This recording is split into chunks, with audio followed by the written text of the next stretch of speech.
এই যে সেদিন রাস্তার ভিডিওটা তোমরা দেখছো, হ্যাঁ, এখানে অনেকে মানে দেখতে পাইলাম হচ্ছে বলে। আচ্ছা যাই হোক, আমি ফানিভাবে কথাটি কইছি, কিন্তু এখন কইতেছি শুনো। কয়েকজন মানুষ আছে মানে অত বুঝদার, বেশি বুঝদার হইলে এটা হয়। রাস্তা বুঝছো আইসে, রাস্তা তারা দিত না, দু একজনে অবজেকশন আছে রাস্তা, সেই রাস্তায় তো অবজেকশন দিছে দু একজনে। এবার আমার কথা হইছে তারা হচ্ছে অবজেকশন দিছে বালা কথা, কিন্তু পুরা গ্রামের মানুষে চায় যে রাস্তাটা হোক। অবশ্যই রাস্তা ভালো হইলে আমরা চলতে ফিরতে সুবিধা।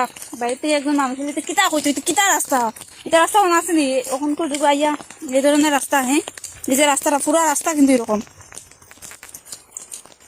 দুই একজনে অবজেকশন দিছে রাস্তা ওইতো না, তারা জায়গায় এক দুই আর দিত না আর কি। তো আমার কথা হচ্ছে তারা জায়গা দিত না তো দিত না, ঠিক আছে, কিন্তু সরকারি যতটুকু জায়গা, সরকারি যতটুকু রাস্তা, আমি শুনছি এখান থেকে আরো মানে এক দুই হাত বাড়বো রাস্তা, সরকারি রাস্তা হিসাবে আরো এক দুই হাত বাড়বো। তো অতটুকু তো বাড়তো, তুই একজনের অবজেকশনে রাস্তা ঘুরিয়া গেলে কি হইব? সরকারি থেকে এমনি ফুটপাতের দোকান দোকান কয়দিন আগে দেখলাম ধর্মগড় টাউনের সব তুলে লইছে, কারণ এটি সরকারি জায়গা, সরকারে যেটা হইব এটাই হইব।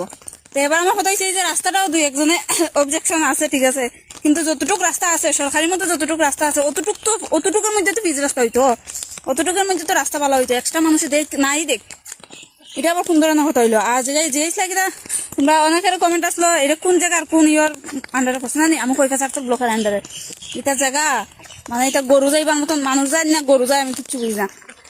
কয়েকজনের জাস্ট মতিগতি দিকে আমি ভাবি, মানে তারা জেনারেশন খাটাই লিছে ফেকার মধ্যে আইটিয়া, আমরাও খাটাই লিতাম, আমরা পরবর্তীতে তাই তো এটারও খাটাই লিবার ইচ্ছা, বুঝছো, এটা জীবনে ঠিক হচ্ছে না, এটা বুঝে না বলে জায়গা একটা রাস্তা যদি ঠিক হয় জায়গার বেলু কতটুক বাড়বো এটা মাথাত নাই।